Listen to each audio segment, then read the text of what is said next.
జరుగుతుంది. అయ్యో నీకు రావట్లేదా, నువ్వు ఇవ్వగలుగుతలేవా బిడ్డ ఏడుస్తున్నా అని అట్లాంటి నెగిటివ్ థాట్స్ కాకుండా నువ్వు ఇవ్వగలవు, నీకు వస్తాయి అని సపోర్ట్ చేస్తూ బిడ్డకి ఖచ్చితంగా తల్లి పాలు పట్టించేటట్టు చూసుకోవాలి. మనం డెలివరీకి వెళ్ళేటప్పుడే వాళ్ళ ఇంట్లో ఉన్న అత్తకు కానీ తల్లికి కానీ హస్బెండ్కి కానీ ఫస్ట్ 1 hour ఉంటుంది.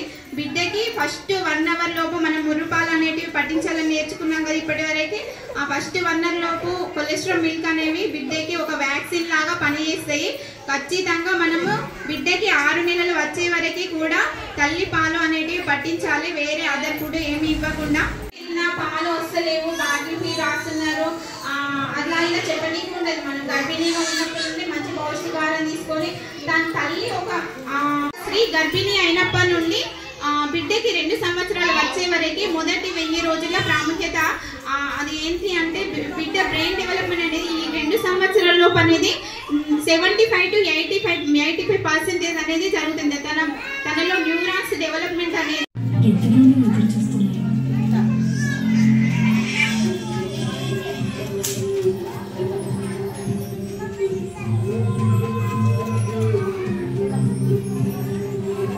స్పష్టంగా ఏం చేయాలని చెప్పింది, తల్లిపాలు ఇవ్వాలి.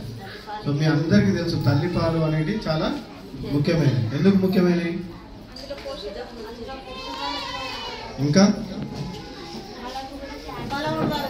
ఇంకా బలం వస్తుంది. ఇంకా ఇప్పుడు మీరు చూడండి, ఇక్కడ పప్పు ఉన్నది, బియ్యం ఉన్నది, అట్లాగే ఇంకేమున్నాయి, గుడ్లు ఉన్నాయి. ఈ బియ్యంలో మనం కల్తీ చేయొచ్చా? చేయదా? చేయొచ్చు.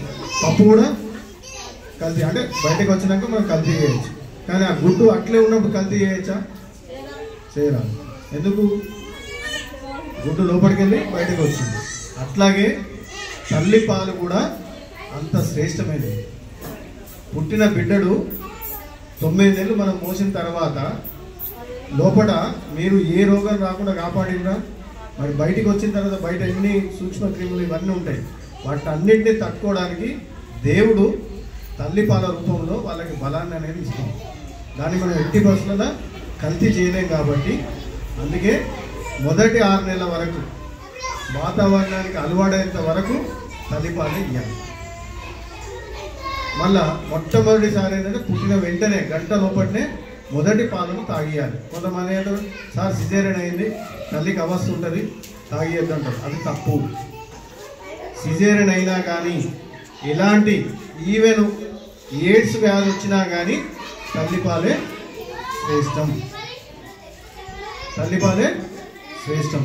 తల్లిపాలు ఇచ్చినప్పుడు తల్లికి బిడ్డడికి అనుబంధం పెరుగుతుంది. ఇప్పుడు మీరు చూస్తుంటారు, ఒక పిల్లాడిని మన ఇంటికి మన చుట్టాలు వస్తే ఎత్తుకున్నప్పుడు ఏడుస్తాడా ఏడోడా? ఏడ్చినప్పుడు మళ్ళీ ఎవరి చేతికి వచ్చినాక ఏడుపు బంద్ చేస్తాడు? అమ్మ దగ్గరికి వచ్చినాక బంద్ చేస్తాడు. ఎందుకు? అమ్మను గుర్తుపడతాడు. నా మనిషి అనేది మాటలు రాకుండా బయట ఏం తెలియకుండా అమ్మనే తెలుస్తుంది. సో అది ఎట్లా వచ్చింది? తల్లి బిడ్డడికి పాలు ఇవ్వడం ద్వారా అది బాండ్ అనేది పెరుగుతుంది, ఆ బంధం అనేది పెరుగుతుంది. అప్పుడు తల్లితోని సఖ్యంగా ఉన్న పిల్లలు ఎవ్వరు కూడా సమాజంలో చెడు కార్యక్రమాలు చేయరు. తల్లిని మంచిగా చూసుకున్న వాళ్ళు ఆటోమేటిక్గా బయటకు వచ్చిన తర్వాత కూడా మంచిగా ఉండాలని చూస్తారు, చెడు అనేది రాదు. కాబట్టి ఖచ్చితంగా తల్లి పాలు ఇచ్చినప్పుడే పిల్లలు మంచిగా వెళ్ళడం కాకుండా మంచి సమాజం అనేది ఏర్పడుతుంది. కాబట్టి పిల్లలకి ఇవ్వాల్సిన మొట్టమొదటి హక్కు తల్లిపాలు అనేది మొట్టమొదటి హక్కు. ఇది ఖచ్చితంగా ఇచ్చినప్పుడే మనం మంచిగా ఉంటాం, మన సమాజం బాగుంటుంది. కాబట్టి అందరు విషయాలు చెప్పారు కాబట్టి నేను ఎక్కువసేపు మాట్లాడకుండా తక్కువగా 2 పాయింట్లు చెప్పాను అందరు కూడా. ఎందుకంటే సినిమా స్టోరీలు నేర్చుకుంటున్నారు అంతేనా? చదువు నేర్చుకోవాలి ఫస్ట్. ఏమైతావు పెద్ద అయినాక? సినిమా హీరో అవుతావా?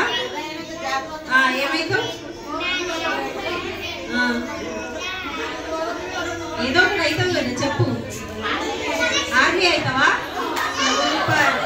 ఆర్మీ అవుతాడంట ఎవల బాబు గారు, ఆర్మీ అవుతాడంట. కళ్ళల్ని తుంచేయండి, ఖచ్చితంగా కల్పించాలి. మరి దీనికోసం నువ్వు ఏం చేయాలి? పాటలు పాడటం కాదు, బాగా చదువు. ఈరోజు 8th వార్డులో అంగన్వాడీ సెంటర్లో మరి తల్లిపాల వారోత్సవాలు నిర్వహించడం జరిగింది. మరి దీనికి విచ్చేసిన నరేష్ గారికి, మా స్థానిక కౌన్సిలర్ గారికి, ఐసిడిసి మేడం గారికి, మరి మా అంగన్వాడీ టీచర్స్ అందరికీ, ఇక్కడికి వచ్చిన తల్లులకి బిడ్డలందరికీ హృదయపూర్వక నమస్కారాలు తెలియజేస్తాం. మరి దీంతో మనం అవగాహన కల్పించాల్సింది ఏంటి అని అంటే తల్లిపాలు ఎంత ఇంపార్టెంట్ అనేది ప్రతి ఒక్క తల్లికి తెలియాలి. దానివల్ల ఆ పాలు ఇవ్వడం వల్ల ఏం జరుగుతుంది అంటే పిల్లలకి ఎలాంటి రోగాలు డిసీజెస్ రాకుండా ఉంటాయి. చాలామంది పిల్లలు చిన్న చిన్న వయసులోనే షుగర్ బారిన పడడం జరుగుతుంది. ఈ స్కిన్ డిసీజెస్ రావడం జరుగుతుంది, స్కిన్ ఎలర్జీస్. దాంతోపాటు ఏంటంటే ఈ దగ్గు, జలుబు ఇవి కూడా చాలా ఇంపార్టెంట్. తల్లిపాలతో ఇట్లాంటి చిన్న చిన్నవి రాకుండా కూడా ఉంటాయి. కాబట్టి ప్రతి ఒక్క తల్లి పిల్లలకు మళ్ళీ ఇంకొకటి ఏంటంటే పెద్దది, అన్నిటికంటే పెద్ద క్యాన్సర్, ఇవి కూడా రాకుండా ఉంటుంది. తల్లి పాలు ఇవ్వడం వల్ల తల్లి కూడా బ్రెస్ట్ క్యాన్సర్ వచ్చే అవకాశం చాలా వరకు తక్కువ ఉంటాయి. కాబట్టి ఒక తల్లి అనే ఆమె ఖచ్చితంగా 3 సంవత్సరాల వరకు పిల్లలకి పాలు ఇవ్వాలి. ఇస్తేనే ఆ తల్లికి కానీ బిడ్డకు కానీ ఇద్దరు ఆరోగ్యంగా ఉంటారు. సో ప్రతి ఒక్క తల్లి ఇది అర్థం చేసుకొని పిల్లలకు 3 సంవత్సరాల వరకు పాలు ఇవ్వాలి. అంతేకాకుండా బిడ్డకి మధ్యలో 3 సంవత్సరాల గ్యాప్ ఉండాలని చెప్పేసి ప్రతి ఒక్క తల్లికి ఈరోజు చెప్పడం జరిగింది. అదే కాకుండా ఈ మధ్యకాలంలో చూసుకుంటే చాలా ఏంటంటే సిజరిన్స్ అవుతున్నాయి, సి సెక్షన్స్ ఆపరేషన్స్ ఎక్కువ అవుతున్నాయి. కాబట్టి అది కాకుండా నార్మల్ డెలివరీకి ఎక్కువ ప్రయత్నం చేయాలి. ఎందుకంటే సి సెక్షన్ చేసుకున్న తర్వాత ఆ రోజు వరకు బాగానే ఉంటుంది, కానీ దాని తర్వాత ఫ్యూచర్ ఒక 35 సంవత్సరాలు దాటిందనంటే తల్లి చాలా నడుము నొప్పితోటి అండ్ ఇంకా వేరే ప్రాబ్లమ్స్ తోటి, పీసీఓడితోని ఎన్నో ప్రాబ్లమ్స్ తోటి సఫర్ అవుతుంది. మరి అదే నార్మల్ డెలివరీ అయితే చాలా వరకు ఇవన్నిటి నియంత్రణలో పెట్టుకోవచ్చు. కాబట్టి తల్లి ఖచ్చితంగా నార్మల్ డెలివరీ అవ్వడానికి చాలా వరకు ప్రయత్నించాలని చెప్పేసి ప్రతి ఒక్క తల్లికి చెప్పడం జరుగుతుంది. ఇంకా అట్లాగే ఏదైతే మన తల్లులు ఈ అవగాహన ప్రతి ఒక్కటి కల్పించి తల్లులకు చెప్పడానికి ఈరోజు ఇక్కడ ప్రోగ్రామ్ని మేము అరేంజ్ చేసుకోవడం జరిగింది. అదే కాకుండా ఇంకా తల్లులకు కానీ పిల్లలకు కానీ ఇలాంటి రోగాల బారిన పడకుండా తల్లి ఖచ్చితంగా ఏదైతే బిడ్డ పుట్టిన తర్వాతనే తల్లి ఇలా అదుముకుంటుంది బిడ్డని. ఆ అదుముకున్న తర్వాత బిడ్డకి ఏదైతే ఉంటుందో తల్లి వేడి అనేది ఆ బిడ్డకి తగిలి అప్పుడు ఆ స్పర్శ తెలుసుకుంటుంది. బిడ్డ పుట్టినాక వెంటనే బిడ్డ తల్లి స్పర్శ తెలుసుకుంటుంది. కాబట్టి తల్లిని ఎప్పుడు వీడి ఉండలేదు బిడ్డ. అట్లాగే బిడ్డ పుట్టిన తర్వాత 1 గంటకి మురిపాలని చెప్పేసి డాక్టర్స్ ఇవ్వమని చెప్తారు. అందులో ఉన్న పోషకాల విలువ తల్లికి తెలియదు కాబట్టి తెలియజేయడం జరిగింది. ఈరోజు ఖచ్చితంగా బిడ్డ పుట్టగానే ఫస్ట్ మురిపాలు అనేది ఇవ్వాలి. దాని తర్వాత తల్లికి తల్లి బిడ్డకు పాలిస్తే ఆ పోషకాల విలువ ఎన్ని తిన్నా కూడా, అంటే మనం ఈ సమాజంలో ప్రకృతి నేచర్ నుంచి వచ్చిన ఎన్ని మనం తిన్నా కూడా అంతకంటే విలువైంది 100 రెట్లు ఎక్కువైంది తల్లిపాలు. కాబట్టి ఖచ్చితంగా ప్రతి ఒక్క తల్లికి చెప్పడం ఏంటంటే తల్లిపాలు చాలా ఇంపార్టెంట్. తల్లిపాలు ఇవ్వాలి. ప్రతి ఒక్క తల్లి ఇది అర్థం చేసుకొని అవగాహన సదస్సు ఈరోజు పెట్టుకున్నాం మేము. ఖచ్చితంగా తల్లి బిడ్డకు పాలిస్తేనే బిడ్డ ఆరోగ్యంగా ఉంటుందని చెప్పేసి మరీ చెప్పండి.